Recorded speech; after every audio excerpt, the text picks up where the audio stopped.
Menyusun kepengurusan baru periode 2019-2023, Ikatan Jurnalis Televisi Indonesia Provinsi Aceh akan menggelar musyawarah daerah ke-1.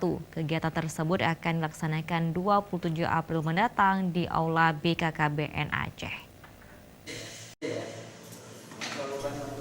Musyawarah daerah ke-1 yang digagas pengurus Ikatan Jurnalis Televisi Indonesia Provinsi Aceh 27 April mendatang akan berlangsung di Aula kantor BKKBN Provinsi Aceh. Musda tersebut nantinya akan diikuti oleh seluruh jurnalis televisi yang selama ini bekerja di berbagai media, baik lokal, nasional, dan internasional.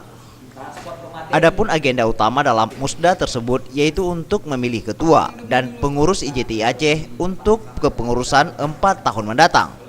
Menurut Ketua Panitia Pelaksana, Raja Umar, musda ini sengaja digelar agar bisa menjadi wadah dan pemersatu bagi para jurnalis televisi yang selama ini bekerja dan meliput berbagai peristiwa yang terjadi di Provinsi Aceh. Berencana akan melakukan musda dan seminar yang akan kita laksanakan pada 2 April di BKKBN. Ya, tujuannya memang kita selama ini melihat kawan-kawan seluruh jurnalis televisi yang ada di daerah, memang mereka belum ada wadah tempat berkumpul dan mereka sangat haus saya pikirnya untuk bergabung dengan IJTI yang memang organisasi yang khusus untuk anak televisi. Dan kita harapkan dengan musda ini nanti kita dari jurnalis TV akan semakin kompak, akan semakin bersinergi. Apa yang bisa dirasakan oleh kawan-kawan di daerah juga kita akan bersatu.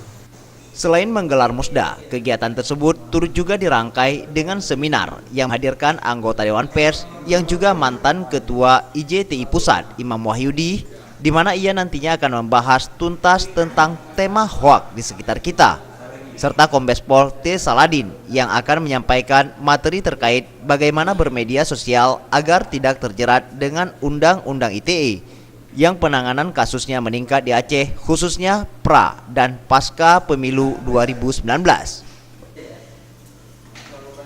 Tim Liputan Aceh TV.